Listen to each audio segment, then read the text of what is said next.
ओम शांति। आज 20 मई 2024 की बाबा की साकार मुरली है।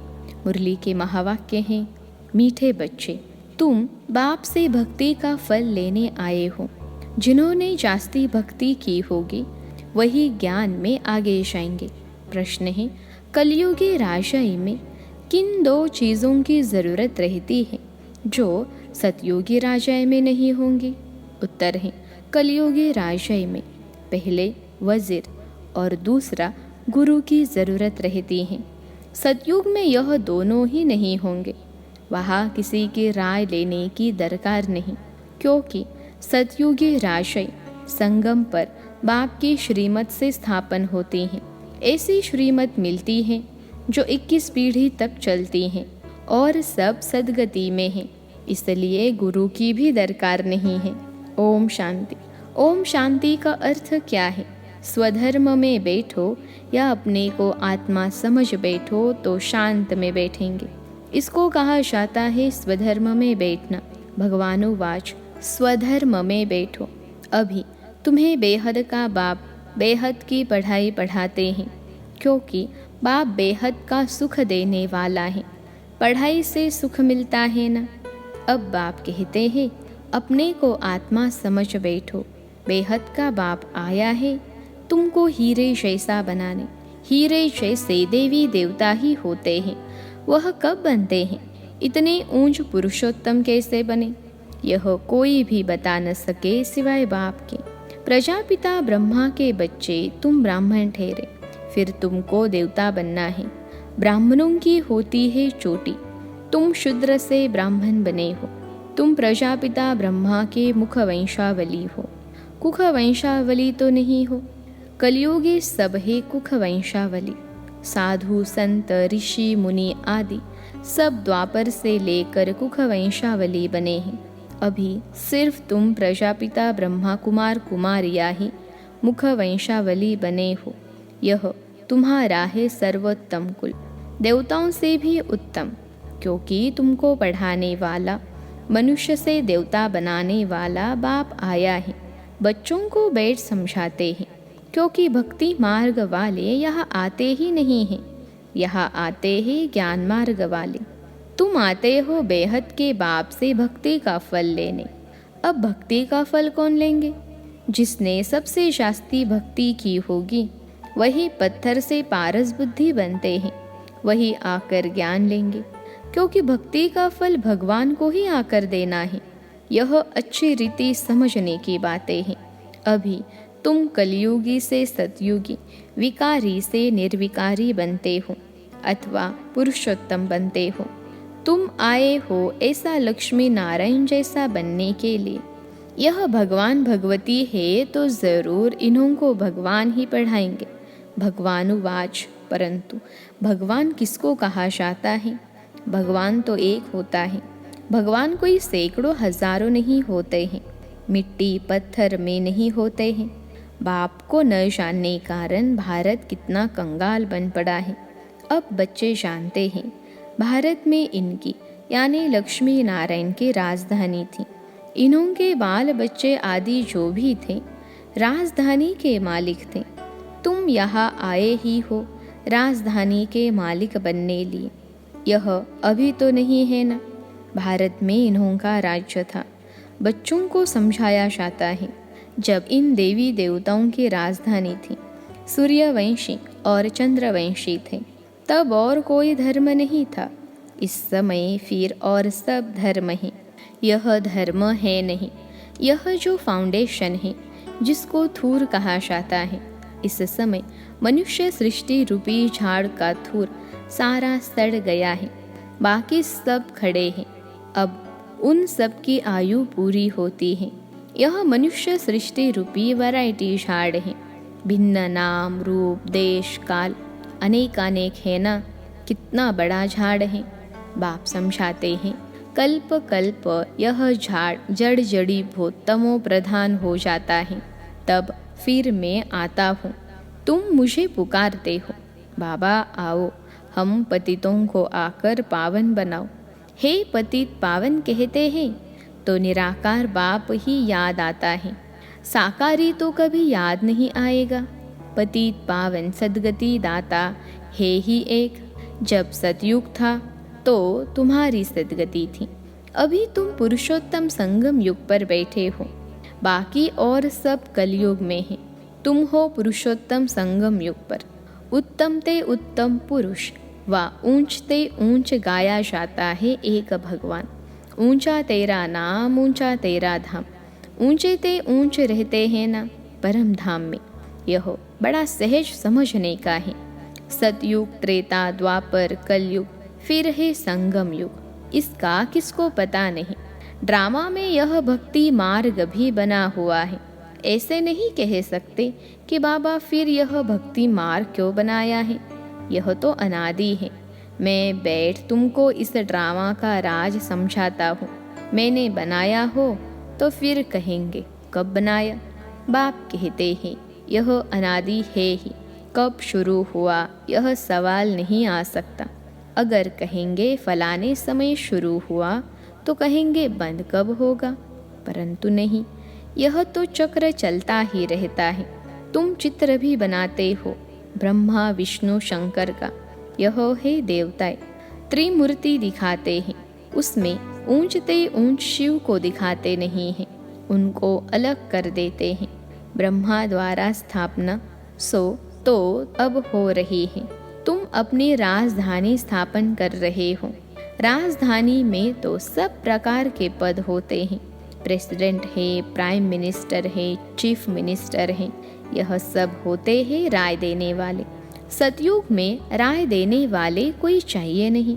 अभी जो तुमको राय अथवा श्रीमत मिलती है वह अविनाशी बन जाती है। अभी देखो कितने राय देने वाले हैं, ढेर के ढेर हैं। पैसे खर्च कर मिनिस्टर आदि बनते हैं राय देने के लिए। खुद गवर्नमेंट भी कहती है यह करेप्टिव है, बहुत खाते हैं। यह तो है ही कलयुग, वहाँ तो ऐसे होते नहीं। वजीर आदि की दरकार नहीं रहती। यह मत 21 जन्म चलती है, तुम्हारी सदगति हो जाती है। वहाँ तो गुरु की भी दरकार नहीं रहती। सतयुग में न गुरु न वजीर रहता है। अभी तुमको श्रीमत मिलती है अविनाशी 21 पीढ़ी के लिए, 21 बुढ़ापे के लिए। बूढ़ा बन फिर शरीर छोड़ जाए बच्चा बनेंगे। जैसे सर्प एक खाल छोड़ फिर दूसरी लेते हैं। बाप समझाते हैं मीठे मीठे बच्चों, तुम ब्राह्मण ब्राह्मणिया हो। ग्रंथ में भी पढ़ते सुनते तो सब हैं। मूत पलीती कपड़ धोए, भगवान को बुलाते हैं आकर मूत पलीती कपड़ा हम आत्माओं का धुलाई करो।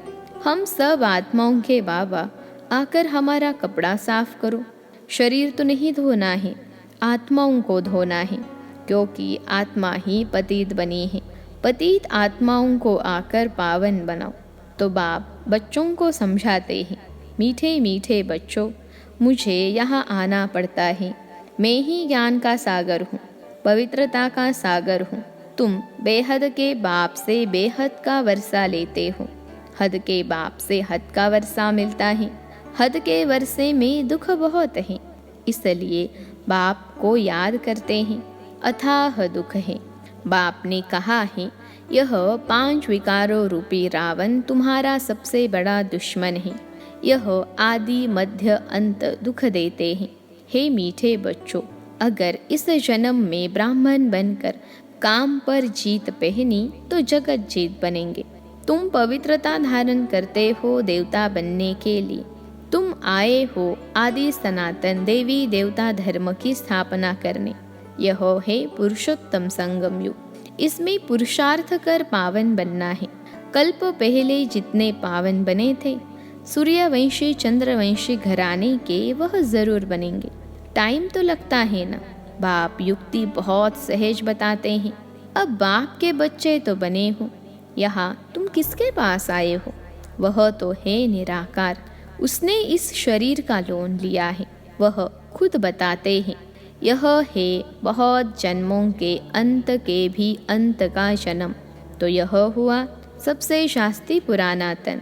मैं आता ही हूँ पुरानी रावण की आसुरी दुनिया में, और फिर उनके शरीर में जो अपने जन्मों को नहीं जानते हैं।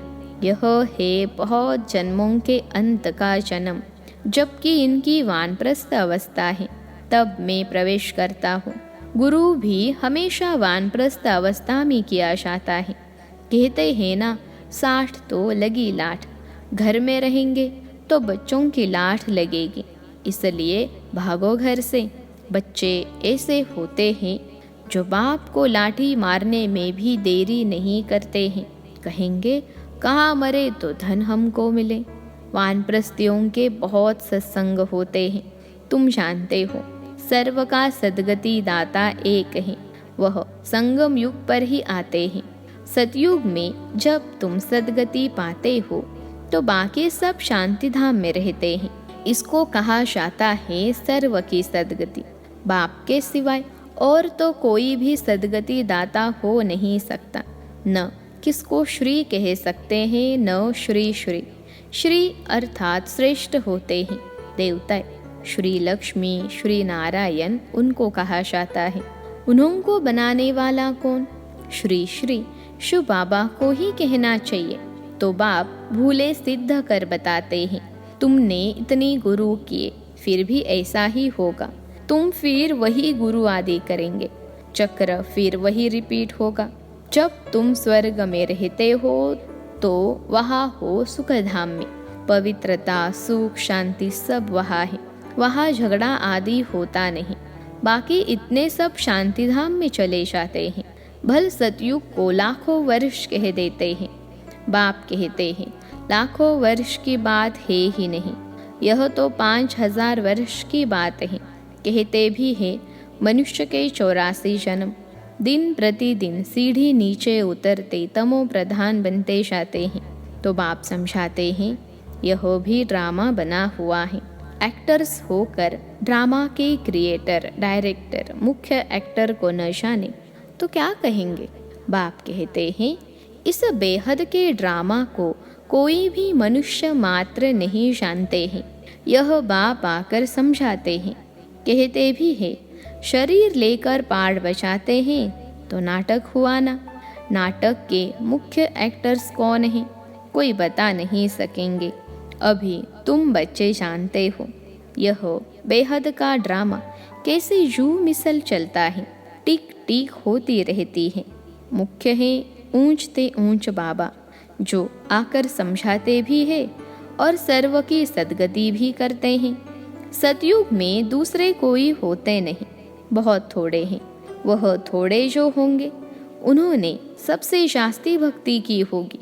तुम्हारे पास प्रदर्शनी व म्यूजियम में आएंगे वह जिन्होंने बहुत भक्ति की है। एक शिव की भक्ति करना इसको कहा जाता है अव्यभिचारी भक्ति। फिर बहुतों की भक्ति करते व्यभिचारी बन पड़ते हैं। अभी तो बिल्कुल ही तमो प्रधान भक्ति है। पहले सतो प्रधान भक्ति थी, फिर सीढ़ी उतरते तमो प्रधान बने हैं। ऐसी हालत जब होती है तब बाप आते हैं सबको सतो प्रधान बनाने। इस बेहद के ड्रामा को भी तुम अभी जानते हो। अच्छा, मीठे मीठे सिखलते बच्चों प्रति माता पिता बाप दादा का याद प्यार और गुड मॉर्निंग। रूहानी बाप की रूहानी बच्चों को नमस्ते। हम रूहानी बच्चों की सिखलते रूहानी माता पिता बाप दादा को याद प्यार, गुड मॉर्निंग और नमस्ते बाबा नमस्ते। धारणा के लिए मुख्य सार पहली पॉइंट है, बेहद के बाप से बेहद का वर्षा लेने के लिए पावन जरूर बनना है। जब अभी पवित्रता का वर्षा लो अर्थात कामजीत बनो तब जगत जीत बन सकेंगे।